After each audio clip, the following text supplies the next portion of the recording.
Today's story begins with a promise made in a laboratory under bright lights and clinical certainty. A promise to end suffering, to tame pain, to give doctors control where chaos once ruled. Few inventions have ever seemed so benevolent at birth, and few have ever left such devastation in their wake. Before we begin, take a moment to like this video and subscribe if these long-form investigations matter to you. Let me know where you're watching from and what time it is in your world. Now, settle in, lower the lights, and follow this story carefully. Because this is not just the history of a drug, it is the story of how good intentions, unchecked systems, and human vulnerability collided to create America's deadliest crisis. The story of fentanyl does not begin in alleyways or border tunnels. It begins in medicine. In the mid-20th century, pain was one of humanity's oldest enemies and one of medicine's most persistent failures. Surgery had advanced rapidly, but anesthesia lagged behind. Morphine, the gold standard for pain relief, was powerful but crude. It slowed breathing, clouded consciousness, caused severe nausea, and carried a heavy risk of dependence. For complex surgeries, especially cardiac procedures that could last for hours, morphine was often too blunt, too unpredictable, too dangerous. In 1960, inside a modest laboratory in Beerse, Belgium, a chemist named Paul Janssen set out to solve this problem. Janssen was not chasing profit or notoriety. He was driven by precision. He believed pain could be controlled more elegantly, more safely, through chemistry. By modifying existing opioid structures molecule by molecule, he hoped to create something stronger than morphine but easier to control. Something fast-acting, short-lived, and predictable. What he created would change medicine forever. Fentanyl was astonishing. It crossed the blood-brain barrier in minutes. It bound to opioid receptors with remarkable efficiency. Milligram for milligram, it was dozens, then hundreds of times more potent than morphine. Yet in controlled medical settings, this potency was an advantage, not a danger. Doctors could administer tiny doses, monitor patients closely, and reverse effects quickly if needed. Surgeries became safer, trauma care improved, patients woke faster, mortality dropped. In hospitals, fentanyl was a miracle. Throughout the 1,960 seconds and 70 seconds, fentanyl became a cornerstone of modern anesthesiology. It was refined, studied, trusted. New variants emerged: sufentanil, alfentanil, remifentanil. Each tailored for specific medical needs, each allowing doctors unprecedented control over the thin line between pain and unconsciousness. Medicine celebrated the molecule as a triumph of human ingenuity. But every breakthrough carries a shadow. Fentanyl's defining features, its potency, its synthetic nature, its ability to be produced entirely in a laboratory without reliance on crops or climate, also made it uniquely dangerous outside the operating room. Unlike heroin or morphine, fentanyl did not need poppy fields. It did not require harvests or seasons. It required only knowledge, precursors, and equipment. For decades, this danger remained theoretical. Fentanyl stayed largely confined to hospitals and specialized pain care. It was locked behind protocols and professional oversight. The idea that it could escape into the street drug market seemed implausible, even absurd. That confidence would prove fatal. The first cracks appeared quietly, far from public awareness. In the late 1,970 seconds, a handful of unexplained overdoses surfaced in parts of California. Toxicology reports didn't match heroin. Something else was killing people. Something stronger, faster, unfamiliar. Investigators eventually identified the cause. Illicit fentanyl analogs synthesized by underground chemists exploiting gaps in drug laws. It was a warning shot, one that went largely ignored. For years, fentanyl flickered at the edges of the drug world, rare, sporadic, overshadowed by heroin, cocaine, and later crack. Meanwhile, in medicine, another story was unfolding, one that would unknowingly prepare the ground for catastrophe. In the 1,990 seconds, America's relationship with pain changed. Pharmaceutical companies began aggressively marketing opioids as safe, humane solutions for chronic discomfort. Pain was reframed as the fifth vital sign. Doctors were told that addiction was rare, that long-term opioid use posed minimal risk. Millions of prescriptions followed. Communities across the United States became saturated with opioids. Pills flowed into homes, workplaces, schools. For a time, they seemed to work. Pain faded.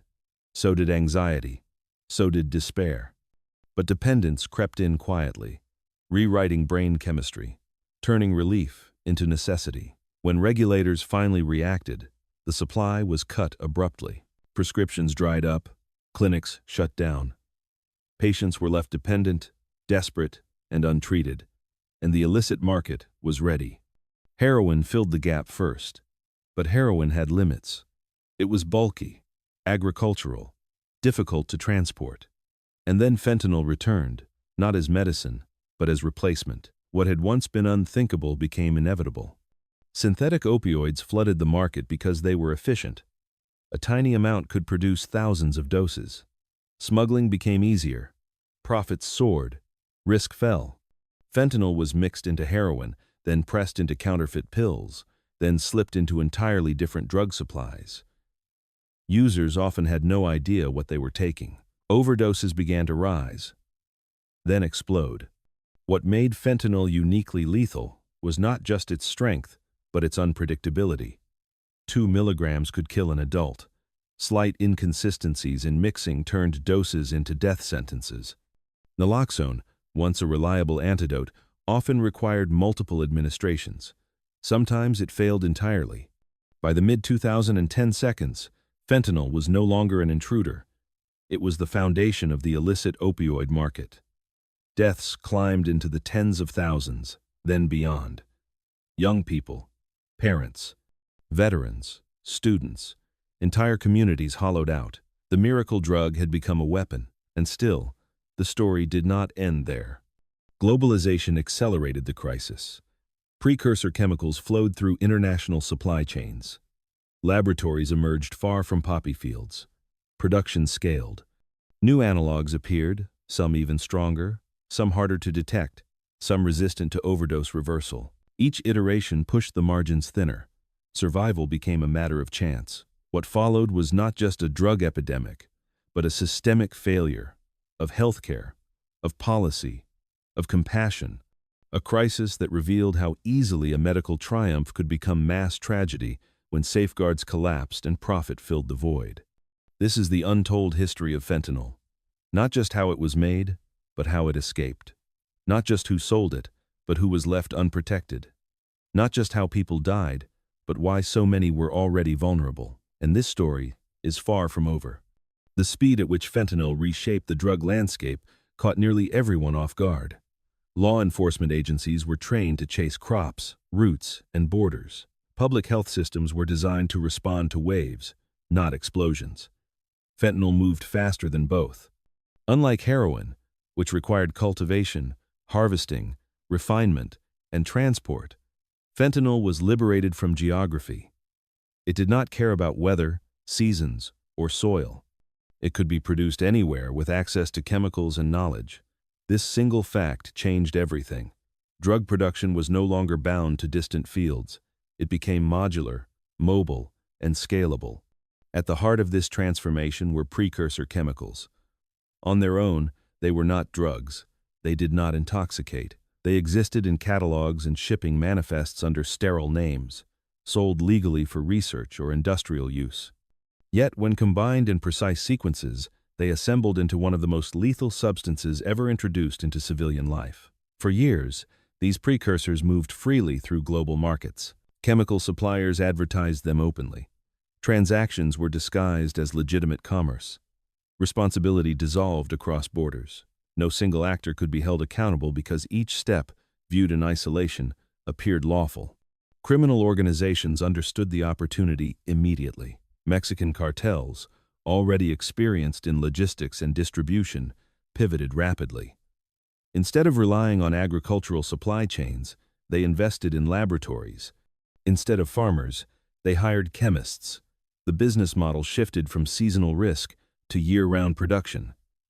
Costs dropped, output increased, control tightened. This was not improvisation. It was industrialization. Fentanyl production facilities bore little resemblance to the clandestine jungle labs of earlier drug eras. They were clean, organized, efficient. Reactors replaced cooking pots, filtration systems replaced cloth. Precision scales replaced guesswork. The result was a product far purer than street heroin had ever been. And yet, by the time that purity reached users, it was chaos again. At the street level, fentanyl had to be diluted. But dilution requires uniform mixing, and uniform mixing requires expertise most dealers did not possess. The result was inconsistency. One bag barely registered. The next stopped breathing. Entire neighborhoods would experience clusters of overdoses from a single batch. This randomness shattered the old rules of drug use. Tolerance became unreliable. Experience offered no protection. Caution no longer mattered. People who had used opioids for years died alongside first-time users. The margin for survival collapsed. As fentanyl embedded itself deeper into the supply, it stopped being optional. Heroin without fentanyl became rare, then extinct. Counterfeit pills flooded markets where users had never encountered opioids before. The familiar shapes and stamps of prescription medication masked a substance far more dangerous than anything pharmacies had ever dispensed. This was not accidental contamination. It was strategy. Pressed pills were profitable. They were easy to transport, easy to sell, easy to disguise. They exploited trust. A pill looked safe. It looked measured. It looked controlled, but inside was guesswork. The consequences were devastating. Overdose deaths climbed at a pace that overwhelmed medical examiners. Morgues ran out of space. First responders administered naloxone repeatedly, sometimes watching it fail. Emergency rooms became revolving doors of resuscitation and loss.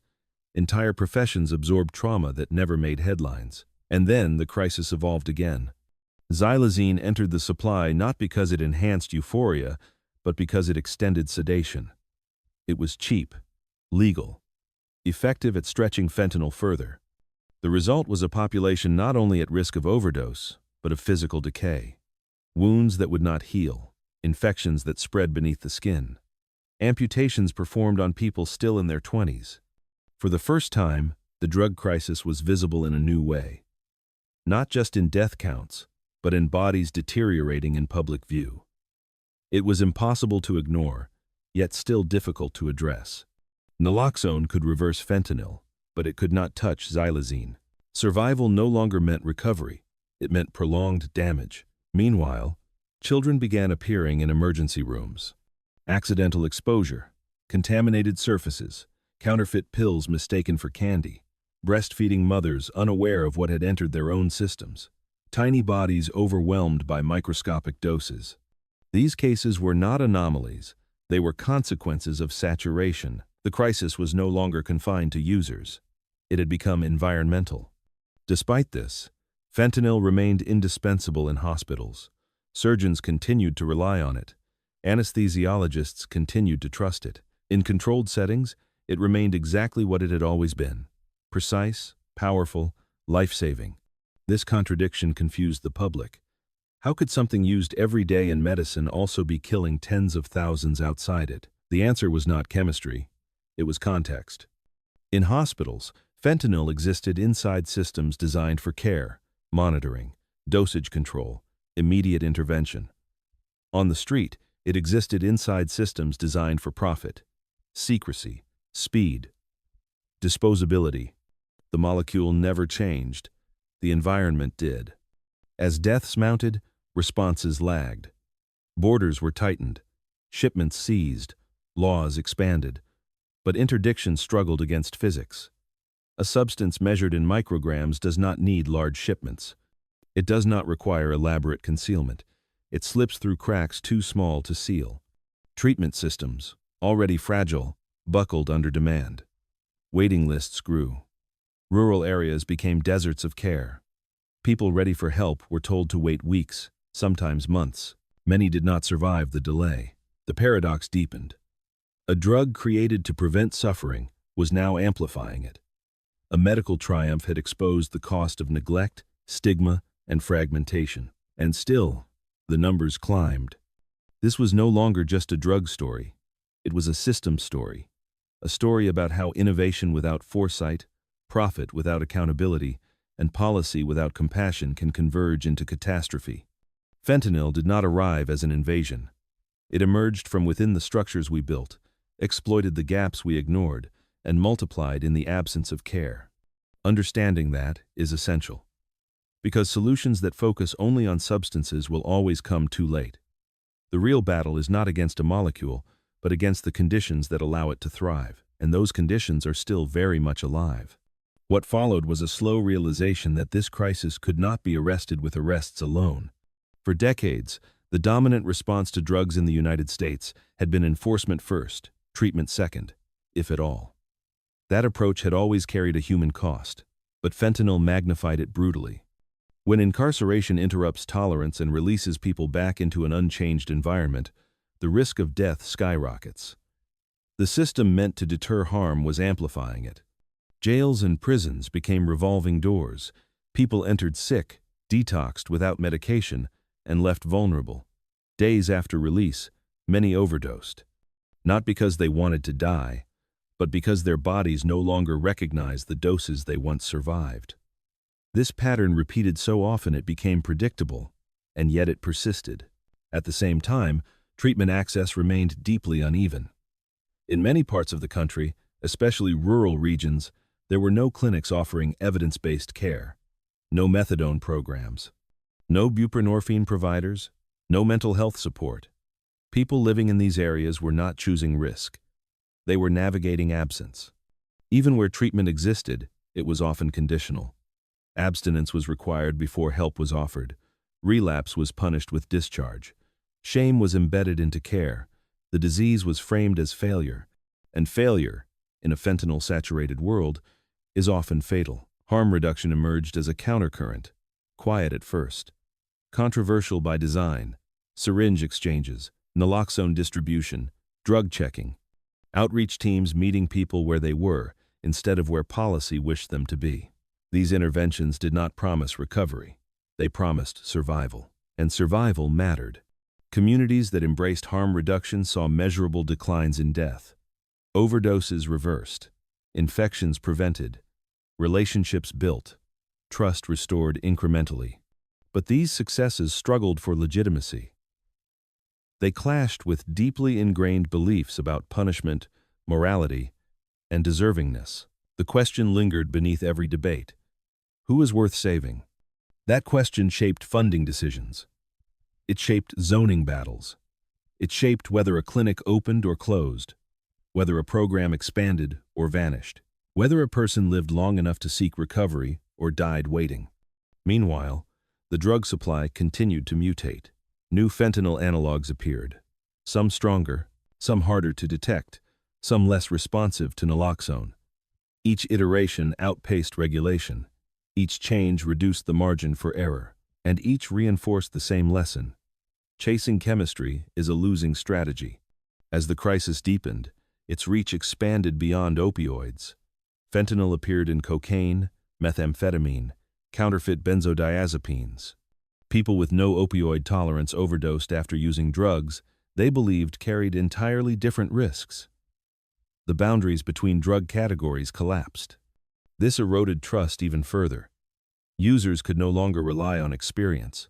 Friends could no longer protect one another with shared knowledge. Every use became a gamble with incomplete information. Families were left to absorb the aftermath. Parents learned the language of toxicology.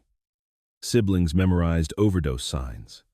Children grew up in households shaped by absence and grief. Entire generations carried trauma that would not appear in death statistics, but would shape lives nonetheless. And still, fentanyl remained embedded in medicine, in surgery, in trauma care, functioning exactly as intended. The contrast was stark and unsettling. It forced a reckoning with a difficult truth. The crisis was never just about fentanyl. It was about untreated pain, about economic precarity, about mental health systems stretched thin, about communities hollowed out by loss of work and purpose, about policies built to control rather than heal. Fentanyl became lethal because it entered a landscape already fractured. That landscape did not arise overnight, and it will not be repaired quickly. But acknowledging it changes the frame. It shifts the focus from fighting a substance to rebuilding systems, from moral judgment to practical care, from reaction to prevention. The untold history of fentanyl is not only the story of how a drug escaped the hospital, it is the story of how a society failed to protect the people most exposed to pain. And that history continues to unfold, shaped by choices still being made. There is a tendency, when faced with a crisis this vast, to search for a single turning point, a moment where everything went wrong, a decision that, if reversed, would undo the damage. But the reality is far more uncomfortable. There was no single failure. There were many, small ones, repeated ones that felt reasonable at the time. Fentanyl did not overpower the system. It flowed into the spaces the system left open. Those spaces existed because pain was medicalized without support, because mental health was deprioritized, because economic collapse was treated as personal failure, because addiction was punished instead of treated, because healthcare was fragmented, because responsibility was diluted across institutions until no one was truly accountable. When fentanyl entered this environment, it didn't create vulnerability. It exploited it. One of the most overlooked aspects of this crisis is how predictably it unfolded. Public health experts warned for years that saturating communities with prescription opioids would lead to dependency. They warned that abrupt crackdowns without treatment would drive people to illicit markets. They warned that synthetic opioids would be more dangerous than plant-based ones. These warnings were documented. They were studied. They were largely ignored, not out of ignorance, but out of inconvenience. Acknowledging those warnings would have required uncomfortable action, slowing profits, funding treatment, expanding healthcare, rethinking drug policy. Those steps were politically costly, and so the system deferred, and then it reacted. Too late. Even now, many responses focus on optics rather than outcomes. Announcements are made, task forces are formed, funding is allocated on paper, but on the ground, clinics remain understaffed. Waiting lists persist. Harm reduction programs struggle to survive. People ready for help encounter closed doors. The gap between intention and impact remains deadly. There is also a deep misunderstanding of addiction itself. Despite decades of research showing it to be a chronic, relapsing medical condition, it is still treated as a moral defect. Language reinforces this. Policies reinforce it. Media narratives reinforce it. And stigma reinforces isolation, which reinforces use. Isolation is one of fentanyl's greatest allies. People use alone because they are ashamed. They hide because they fear judgment. They avoid services because they fear consequences.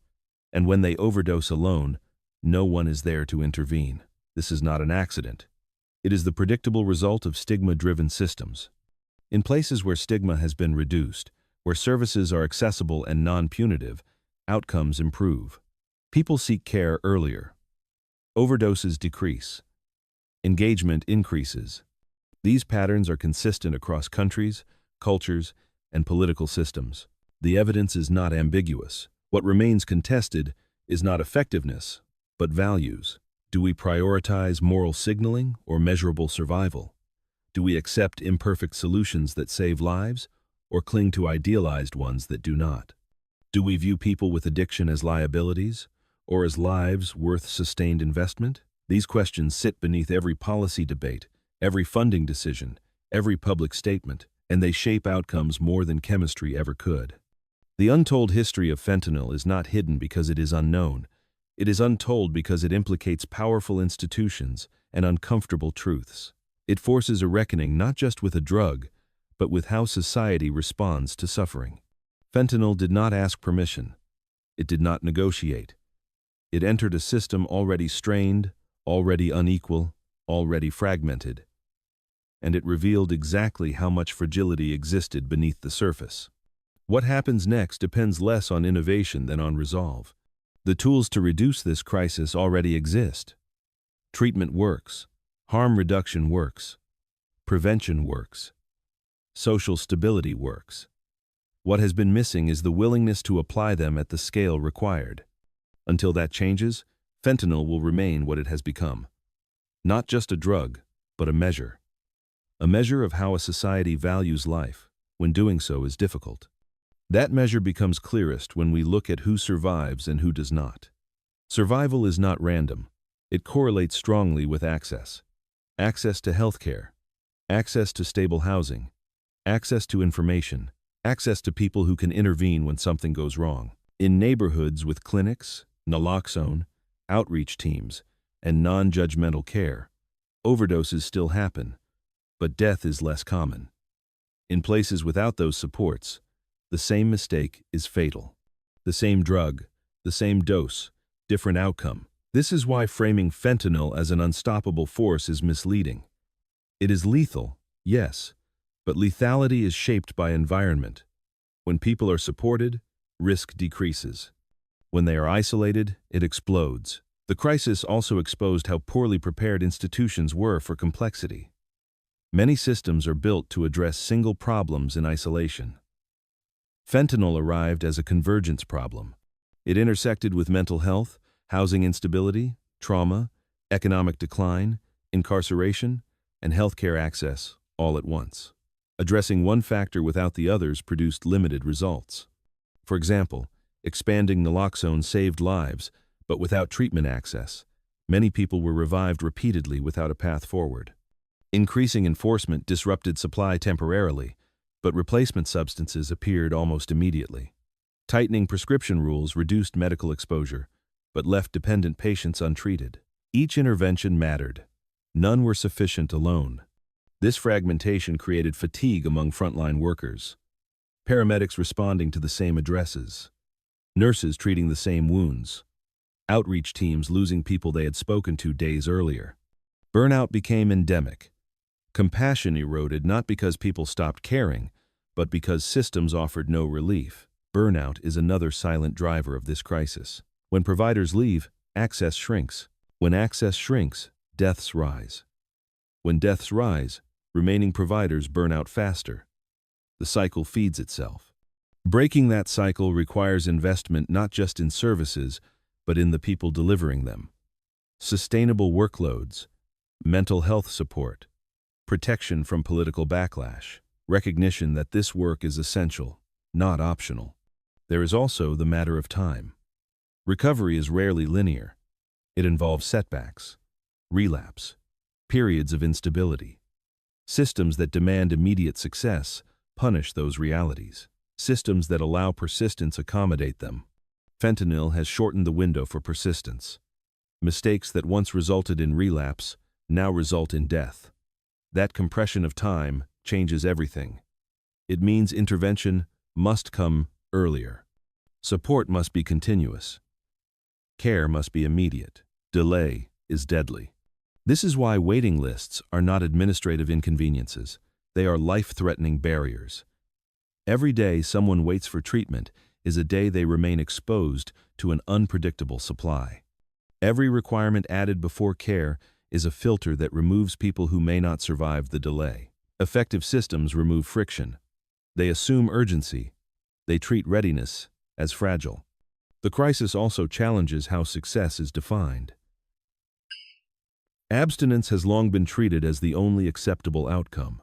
But in a fentanyl-saturated environment, reducing use, stabilizing health, and preventing death are equally critical milestones. A person alive, but still using, is not a failure. They are a person still capable of change. This reframing is uncomfortable for many. It contradicts deeply held beliefs about responsibility and control. But discomfort is a small price compared to funerals. Countries that embraced this reframing earlier saw results sooner. Fewer deaths, more engagement, better long-term outcomes, not because their populations were different, but because their systems were. The United States has the resources to do the same. What it lacks is coherence. Policy swings, funding gaps, ideological battles that stall implementation. Meanwhile, the drug supply adapts relentlessly. Fentanyl does not wait for consensus. Every year spent debating instead of building costs lives. Every compromise delayed becomes another name on a death certificate. This is the cost of inaction, measured not in dollars, but in absence. The untold history of fentanyl is still being written in real time. It is written in emergency rooms at dawn, in waiting rooms that never empty, in homes where someone does not come back. The question now is not whether this history will continue, but whether it will change direction. The direction it takes will depend on whether society can tolerate complexity long enough to act on it. Because there is no simple fix waiting to be discovered. There is no single reform, no technological breakthrough, no border policy that will suddenly reverse decades of damage. The crisis persists precisely because it lives at the intersection of many systems that were never designed to work together. Healthcare operates separately from housing. Housing operates separately from employment. Employment operates separately from mental health. Mental health operates separately from criminal justice. Each system sees only a fragment of the person standing in front of it. Fentanyl exploits the gaps between those fragments. A person leaves the emergency room revived but untreated. A person leaves jail sober but unsupported. A person leaves rehab motivated but unhoused. A person leaves detox stabilized but uninsured. Each transition is a cliff. Each cliff is an opportunity for relapse. Each relapse, in this era, carries an unprecedented risk of death. What fentanyl has done is compress consequences. It has removed the buffer time that once existed between mistake and mortality. Where earlier drug eras allowed for repeated survival, fentanyl allows little forgiveness. That compression demands a different response, one built for immediacy rather than gradualism. But institutions are slow by design. They rely on procedures, approvals, budgets, jurisdictions. They move deliberately. Fentanyl moves instantly. This mismatch creates a constant lag. By the time a policy is debated, the supply has shifted.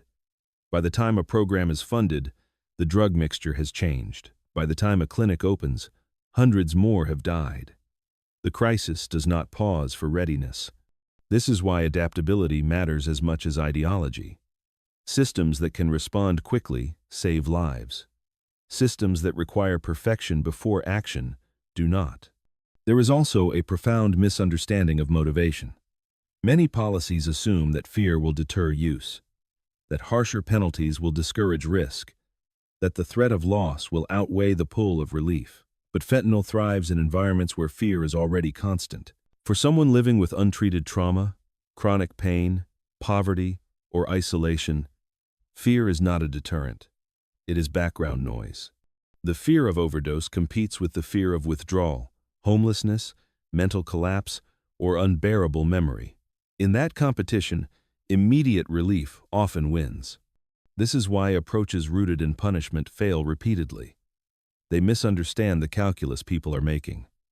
They assume rational actors operating from stability, not survival. Effective responses start from reality, not ideology. They acknowledge that people will continue to use drugs. They acknowledge that abstinence cannot be a prerequisite for care. They acknowledge that safety must come before change. They acknowledge that keeping someone alive today is what makes recovery possible tomorrow. This does not mean abandoning accountability. It means redefining it. Accountability shifts from demanding instant transformation to providing sustained support, from asking why someone relapsed to asking why the system let them fall. That shift is difficult because it implicates everyone. It asks healthcare to expand. It asks governments to fund long-term solutions. It asks communities to confront stigma. It asks voters to accept policies that may feel counterintuitive. But the alternative is already clear. The alternative is continuation. Continuation looks like this. Newer synthetic opioids entering the market, stronger than fentanyl, harder to reverse. More contamination across drug categories. More accidental overdoses among people who never intended to touch opioids. More children exposed. More families shattered. More normalization of loss. It also looks like desensitization. When deaths become routine, outrage fades. When funerals multiply, attention splinters. When grief becomes ambient, urgency dissolves. That normalization is one of the greatest dangers. Because crises rarely end when they are tolerated. Ending this crisis requires refusing to accept its permanence. It requires recognizing that every death represents not inevitability, but a failure point, a missed intervention, a closed door, a delayed response, a policy choice that prioritizes something else. This is uncomfortable because it removes distance. It makes the crisis participatory. It forces the recognition that outcomes are shaped by collective decisions, not just individual behavior. The untold history of fentanyl is, at its core, a history of how societies respond to suffering, whether they meet it with care or control, whether they invest or withdraw, whether they adapt or insist. Fentanyl exposed the cost of insisting, and it continues to do so every day. That cost is not evenly distributed. It concentrates where resources are thinnest and where voices are easiest to ignore. Rural towns hollowed out by lost industries. Urban neighborhoods shaped by decades of disinvestment. Communities where healthcare access was fragile long before fentanyl arrived. In these places, the crisis did not feel sudden. It felt like an escalation of something already breaking. What fentanyl revealed most starkly was how thin the margin of survival had become. A missed paycheck, a denied prescription, a clinic closing, a relapse treated as expulsion rather than signal. Any one of these could tip a life into free fall. Fentanyl did not push people over the edge. It waited there. This is why narratives that frame the crisis as a matter of individual choice fall apart under scrutiny. Choice requires options. Many people navigating this crisis had none, or the options they had came with costs they could not pay. Withdrawal without medication, pain without relief, trauma without therapy, homelessness without shelter. These are not choices, they are constraints. And constraints shape behavior far more powerfully than moral instruction ever will. There is also a generational dimension that rarely gets discussed. Children growing up during this crisis are absorbing its lessons whether we intend them to or not. They are learning what happens when systems fail. They are learning how grief is handled. They are learning which lives receive urgency and which receive indifference. Some learn fear. Others learn silence. Some learn that help exists, but is unreliable. Others learn to become caretakers too early, administering naloxone before they understand algebra, learning to read breathing patterns before they learn to drive. These lessons do not disappear when the crisis subsides. They shape adulthood. They shape trust. They shape how people relate to institutions for decades. This is the long tail of fentanyl, the damage that persists even when headlines move on. It is also why simplistic success metrics are misleading. Reducing deaths by a percentage matters, but it does not capture the full impact. Stabilizing a community matters. Restoring trust matters. Interrupting trauma transmission matters. These outcomes take time to manifest, but they determine whether progress holds. One of the most painful ironies of this crisis is that the knowledge to mitigate it exists, yet access to that knowledge does not. Many people still do not know that counterfeit pills are common, that fentanyl appears in non-opioid drugs, that test strips exist, that naloxone is safe, legal, and easy to use. Information remains unevenly distributed. Where education has been honest and widespread, outcomes improve. Where it is withheld out of fear of encouraging use, ignorance persists. Ignorance, in this context, is lethal. Honesty is not permissiveness. It is protection. The same applies to language. The words used to describe people in this crisis influence how they are treated. Labels reduce complexity. They make it easier to dismiss suffering as deserved. When language hardens, policy follows. Changing language does not solve the crisis, but refusing to change it ensures the crisis remains unsolvable. This is why many of the most effective interventions come from the margins, from harm reduction organizations, from people with lived experience, from clinicians who bend rules to meet reality. They operate where policy has not yet caught up. These efforts are often underfunded, contested, and vulnerable. They survive on short-term grants and volunteer labor. They save lives despite constant uncertainty. And when they disappear, the impact is immediate. This fragility is itself a policy choice. A system serious about reducing deaths would stabilize what works. It would scale it. It would protect it from political cycles. Instead, many effective programs operate perpetually on the brink, forced to prove their worth over and over while the crisis continues unabated. Meanwhile, the drug market continues to innovate. New synthetic opioids emerge. New combinations circulate. New risks appear faster than regulation can respond. This is not because traffickers are uniquely clever. It is because prohibition incentivizes innovation. Each ban creates a market for the next workaround. This pattern has repeated for over a century.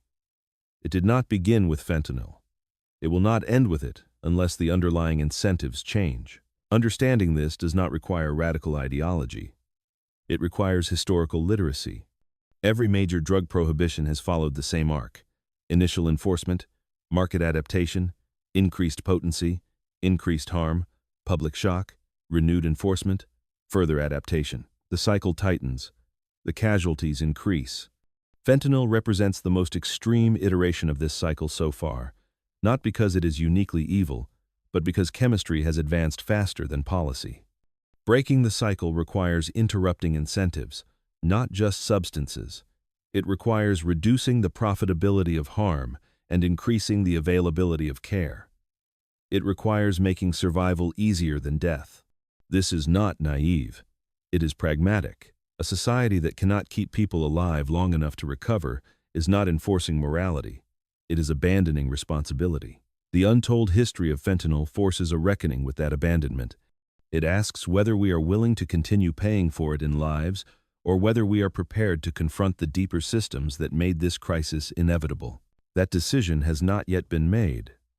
But it is being made, slowly, in thousands of small moments, every day. Those small moments rarely feel decisive when they happen. They look ordinary. A clinic extending hours. A pharmacist stocking naloxone without asking questions. A city choosing to fund outreach instead of another round of arrests. A family deciding to speak openly about a loss instead of hiding it. But these moments accumulate. And accumulation is how systems change. What makes fentanyl different from past drug crises is not only its lethality, but its ability to expose time. It exposes how long people wait for care, how long warnings go unheeded, how long communities are expected to endure loss before help arrives. It turns delay into consequence. In earlier eras, delay was damaging. In this era, delay is fatal. This has forced a painful reframing for many professionals. Doctors trained to stabilize and discharge now confront patients who cannot be safely discharged at all. Social workers accustomed to gradual progress now operate under constant urgency. Policymakers used to incremental reform now face death curves that do not bend politely. The pressure this creates is immense, and it has revealed another uncomfortable truth. Many institutions are more comfortable managing loss than preventing it. They are structured to respond after harm occurs, not to intervene before it does. Emergency rooms treat overdoses, courts process cases, agencies release reports, but upstream prevention remains underdeveloped and underfunded. Prevention is harder to dramatize. It does not produce immediate proof. It requires patience, trust, and sustained investment. It asks leaders to fund outcomes they may never personally witness. That makes it politically fragile. And yet, prevention is where the greatest leverage exists. When housing is stable, overdose risk drops. When mental health care is accessible, drug use declines. When pain is treated appropriately, illicit markets lose customers. When people feel connected, despair loosens its grip. These are not theories. They are repeatedly demonstrated correlations, but they challenge narratives of individual blame. They suggest that addiction is not an anomaly, but a response to conditions that are often tolerated, ignored, or normalized. Fentanyl did not invent despair. It capitalized on it. This is why purely medical solutions, while essential, are insufficient alone. Medication-assisted treatment saves lives, but it works best when paired with stability. Counseling helps, but it struggles without safety. Naloxone reverses overdoses, but it does not reverse the circumstances that led there. Layering interventions is what works. Removing any layer weakens the whole. Still, resistance remains. Some argue that providing care without demanding abstinence enables harm. Others fear that acknowledging structural causes excuses behavior. These arguments persist because they feel intuitively satisfying. They restore a sense of order. They locate responsibility neatly, but fentanyl does not respect neatness. It punishes moral certainty. It thrives on rigidity. It flourishes where ideology overrides evidence. This is why some of the most effective responses have come from places willing to experiment, cities that opened supervised consumption spaces despite backlash, states that expanded medication access despite controversy, communities that prioritized saving lives over winning arguments. These efforts are often portrayed as radical, but in practice they are conservative in the truest sense. They conserve life. They conserve families. They conserve the possibility of recovery. The irony is that the most extreme position in this crisis is maintaining the status quo. The status quo is 100,000 deaths per year. It is parents burying children. It is children growing up without parents. It is entire neighborhoods traumatized. It is frontline workers burning out. It is constant emergency without resolution. Calling alternatives radical, while accepting this outcome, reveals how skewed the baseline has become. Fentanyl has normalized tragedy, and normalization is its greatest victory. Breaking that normalization requires refusing to look away. It requires continuing to tell this story not as spectacle, but as context. Not as shock, but as structure. Not as inevitability, but as consequence. Because once a crisis is framed as inevitable, responsibility dissolves. And when responsibility dissolves, change stalls. The untold history of fentanyl matters because it restores responsibility. It shows that this crisis did not descend fully formed. It was assembled, piece by piece, by decisions made in boardrooms, legislatures, hospitals, and communities. And what is assembled can be dismantled, not easily, not quickly, but deliberately. Every choice to expand care instead of punishment weakens the crisis. Every choice to fund treatment instead of incarceration bends the curve. Every choice to see people as human rather than disposable shifts outcomes. Fentanyl exposed what happens when those choices are not made. The next outcome depends on whether we are willing to make them now, consistently, and at scale. The story continues not because it must, but because it has been allowed to. And that means it can also be changed. Changing it will require confronting a final, deeply uncomfortable reality. Many of the systems that failed during the fentanyl crisis were not broken in the traditional sense. They were functioning exactly as designed. They prioritized efficiency over care, liability over humanity, cost containment over long-term outcomes. They rewarded short-term metrics and ignored long-term harm. Hospitals are reimbursed for procedures, not for keeping people stable after discharge. Insurance companies cover acute interventions more readily than ongoing support. Criminal justice systems are funded to punish quickly, not to heal slowly. Social services are fragmented, siloed, and under-resourced. None of this happened by accident. Fentanyl simply revealed the consequences of those design choices at lethal speed. When a system treats people as transactions, those who require time, patience, and continuity become liabilities. Addiction does not resolve on a timetable. Trauma does not heal on demand. Recovery does not fit neatly into billing cycles or election years. And so the people most affected by fentanyl were repeatedly pushed to the margins, not because they were invisible, but because they were inconvenient. This is why reform efforts that focus only on fentanyl itself repeatedly fall short. You can regulate a chemical. You can ban a precursor. You can arrest a distributor. But you cannot regulate despair out of existence. You cannot police trauma away. You cannot incarcerate people into wellness. The deeper question is whether society is willing to redesign systems around human realities instead of forcing humans to conform to systems. That redesign requires humility. It means admitting that some long-held assumptions were wrong. That punishment does not produce recovery. That abstinence is not the only meaningful outcome. That people do not need to earn care by behaving well. That survival is not a reward, but a baseline. These admissions are politically difficult because they challenge narratives of control. They ask leaders to accept uncertainty. They ask institutions to share power with communities. They ask professionals to listen to people who have lived the consequences of policy. But when those voices are included, something shifts. Programs designed with input from people who use drugs tend to be more effective. They anticipate real-world behavior instead of idealized behavior. They reduce unintended harm. They build trust faster. Trust leads to engagement. Engagement leads to stability. Stability saves lives. This is not theoretical. It has been demonstrated repeatedly in cities and countries that were willing to move past moral panic and toward evidence. The resistance to these approaches often comes not from data, but from fear. Fear that compassion will be mistaken for approval. Fear that acknowledging systemic causes absolves individual responsibility. Fear that change will be interpreted as surrender. But refusing to change is not strength. It is stagnation. The fentanyl crisis has shown what stagnation costs. It costs lives measured not in dozens or hundreds, but in thousands, year after year. It costs families generations of grief. It costs communities resilience. It costs trust in institutions meant to protect. And it costs time.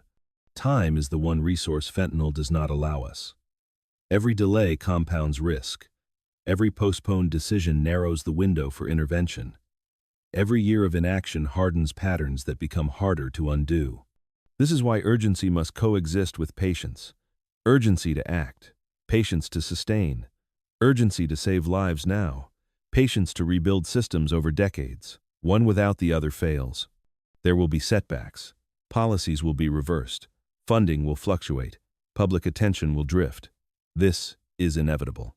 What matters is whether core commitments hold, whether access to treatment expands rather than contracts, whether harm reduction becomes standard rather than exceptional, whether language softens rather than hardens.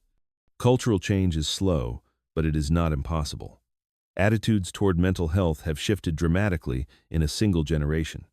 Smoking rates plummeted through sustained public health effort. HIV went from a death sentence to a manageable condition when stigma gave way to science. Each of those transformations faced resistance. Each was declared unrealistic. Each succeeded because society decided that loss was no longer acceptable. The fentanyl crisis demands a similar decision, not perfection, not immediate resolution, but commitment. Commitment to keeping people alive even when their lives are messy. Commitment to funding what works even when it is unpopular. Commitment to telling the truth even when it implicates powerful interests. Commitment to seeing people in addiction not as failures, but as human beings navigating pain with the tools available to them.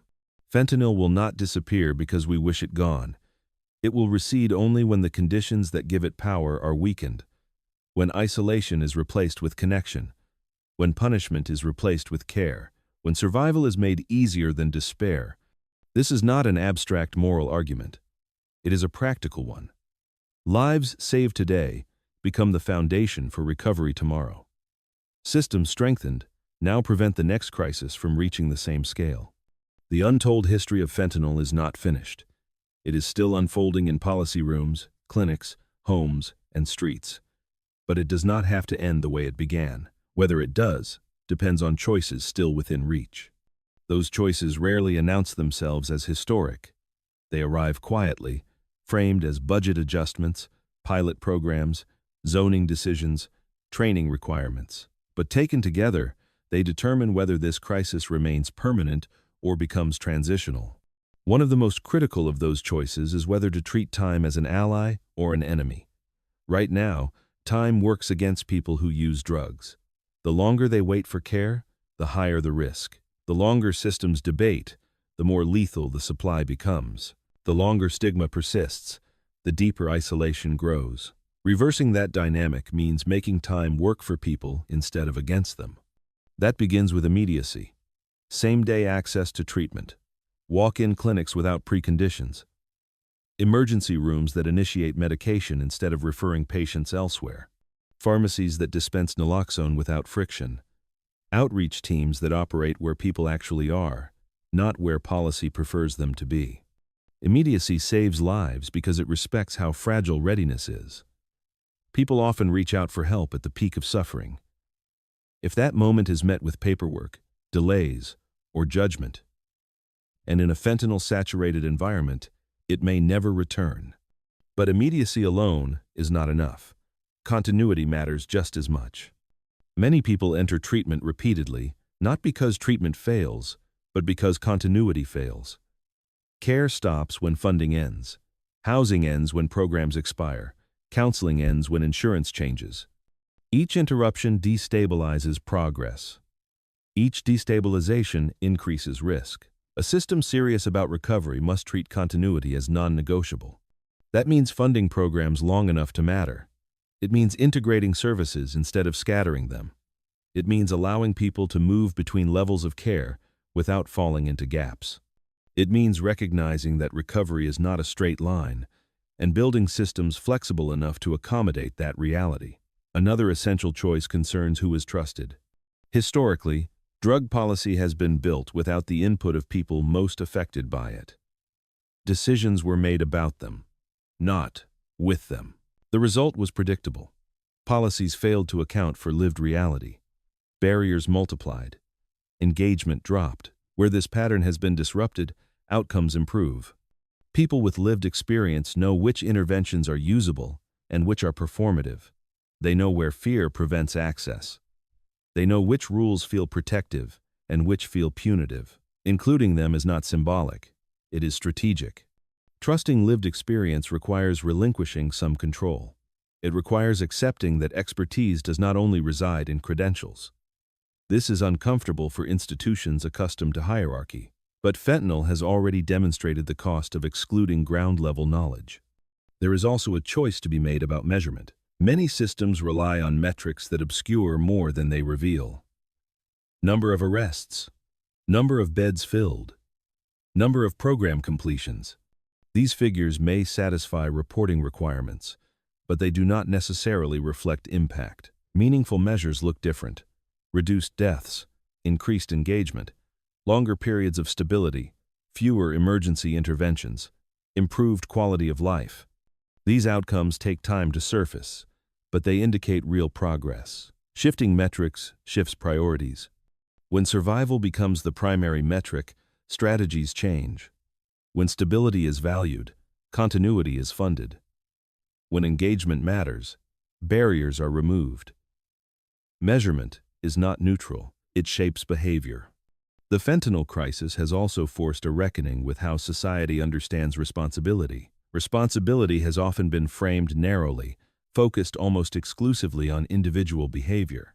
Use is framed as failure, relapse as defiance, continued struggle as lack of will. This framing ignores the environment in which choices are made. A person navigating trauma, poverty, untreated pain, and isolation is not making decisions from a neutral starting point. Their behavior is constrained by context. Recognizing that does not absolve agency. It contextualizes it. Effective systems respond to context rather than denying it. This is why prevention must begin earlier than drug use. It must address childhood trauma, mental health support, educational stability, economic opportunity, community connection. These factors shape vulnerability long before substances enter the picture. Fentanyl exploits vulnerabilities created years earlier. Addressing those vulnerabilities is slower than enforcement. It is less visible. It requires sustained investment. But it is also where the greatest long-term impact lies.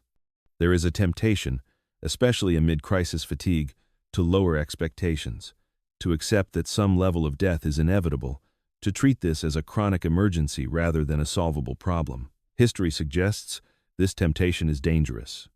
Crises that become normalized tend to expand. When society accepts loss, incentives shift. Urgency fades. Accountability weakens. The baseline moves. Refusing normalization is itself an intervention. It means continuing to tell the full story. Not just numbers, but causes. Not just blame, but structure. Not just tragedy, but possibility. It means resisting the narrative that this is simply how things are now, because this is not how things have to be. The untold history of fentanyl is not just a warning, it is an instruction.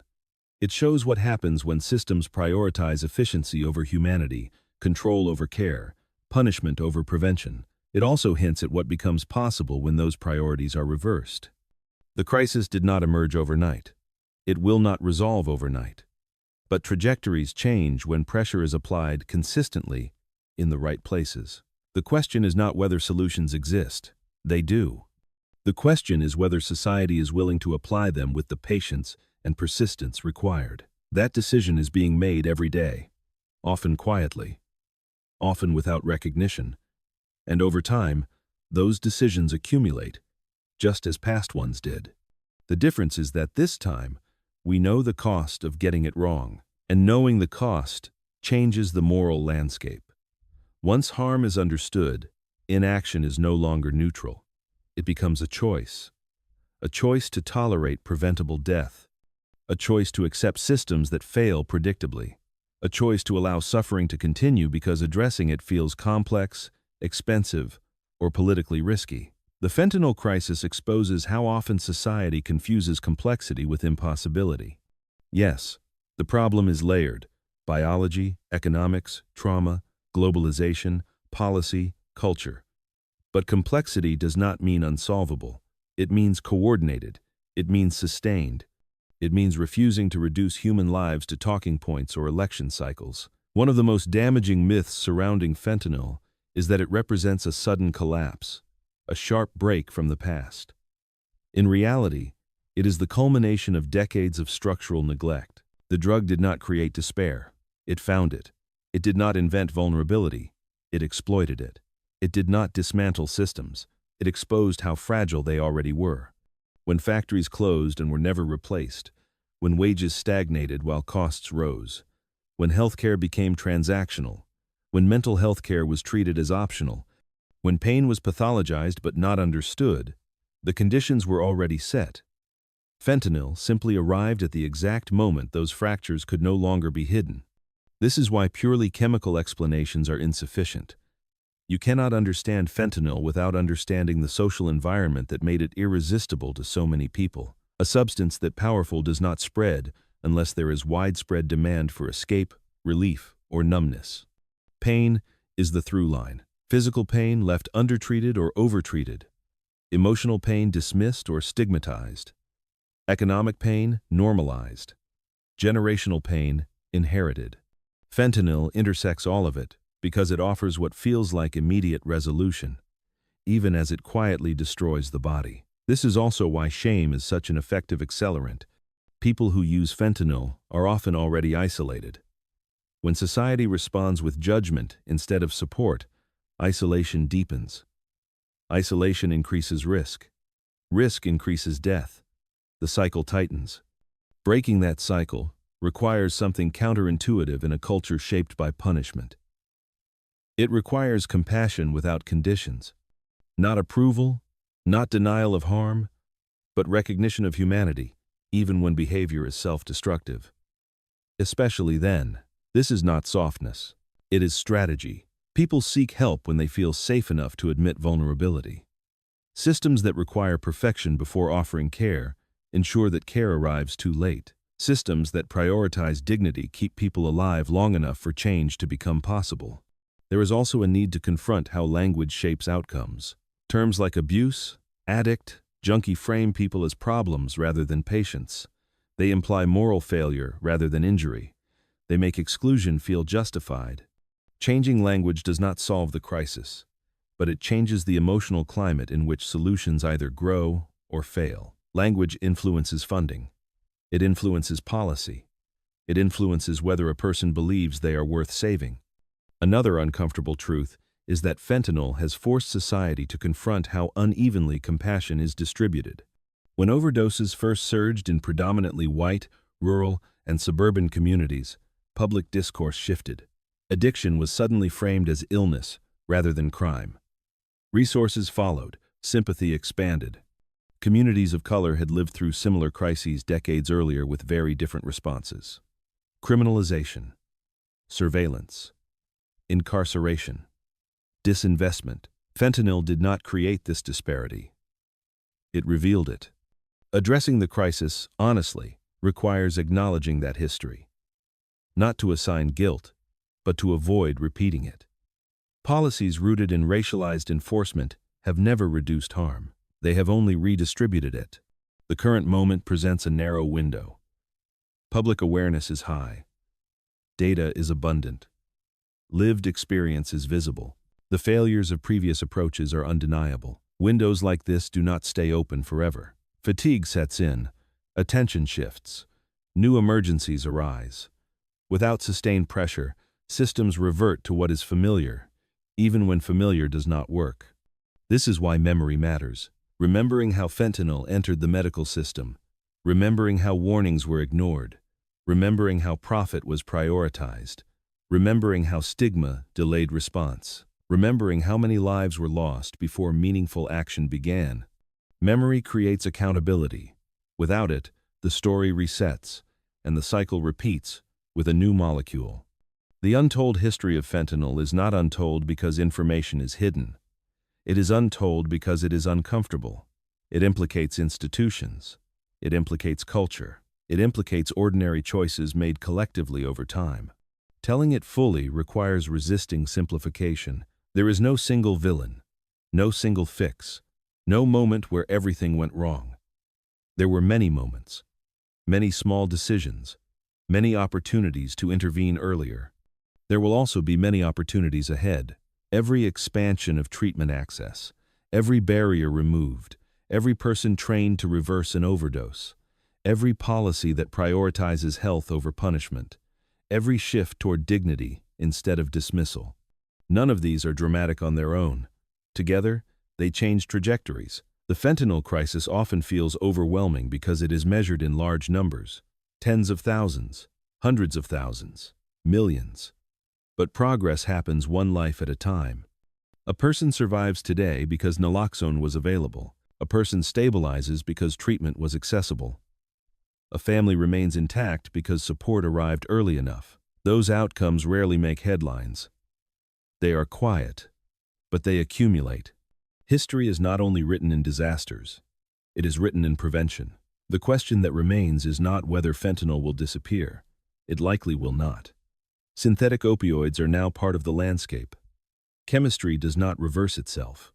The real question is whether fentanyl continues to define the landscape or whether it becomes one factor among many, stripped of its power to dominate and destroy. That outcome depends less on chemistry than on commitment.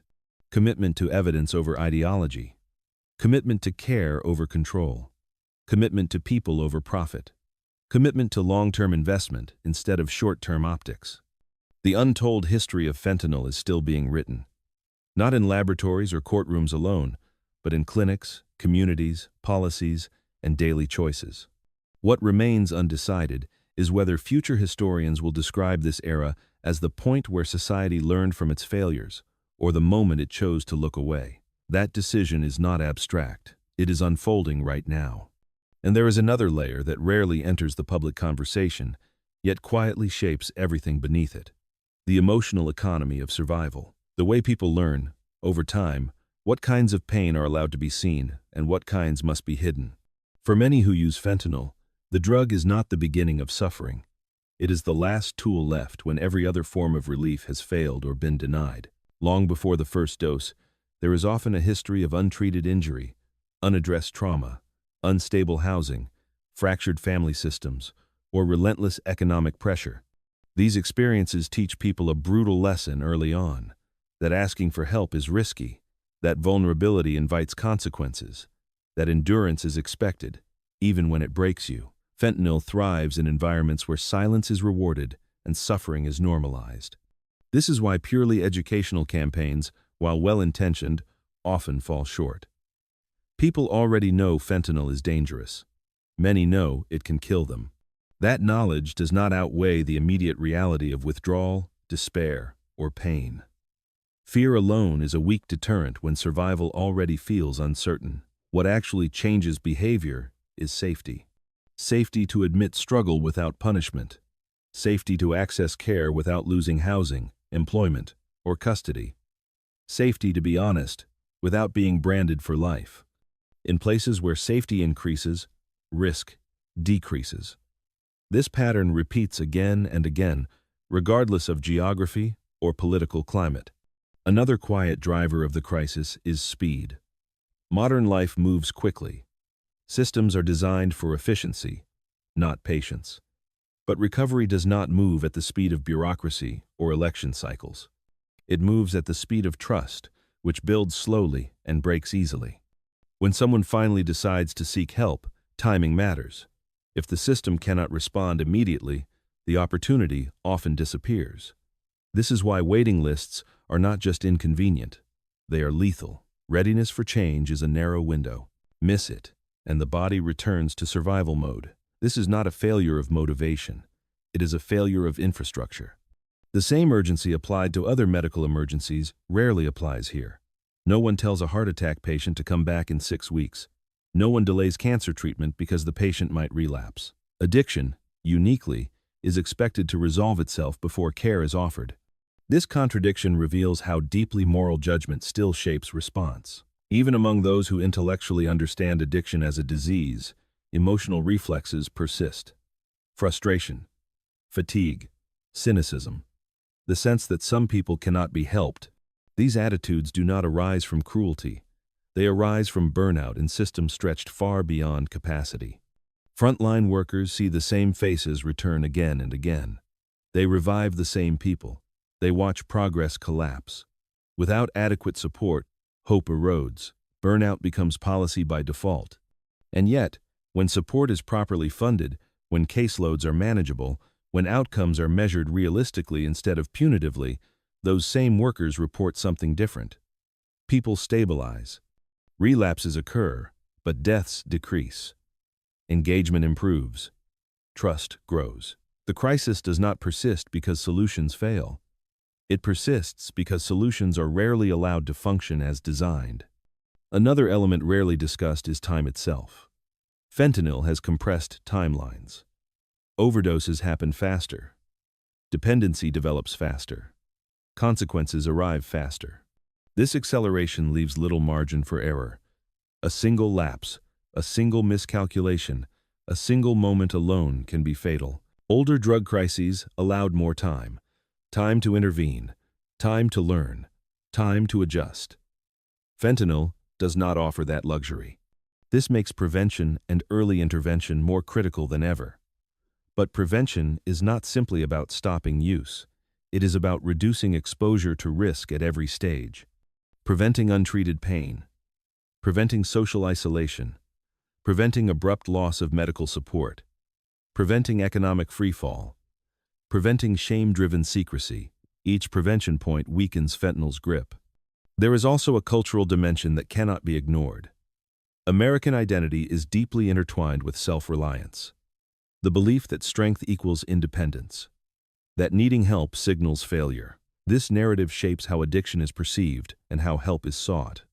Fentanyl exposes the limits of that narrative. No one survives this drug alone. Survival depends on systems, community, and timely intervention.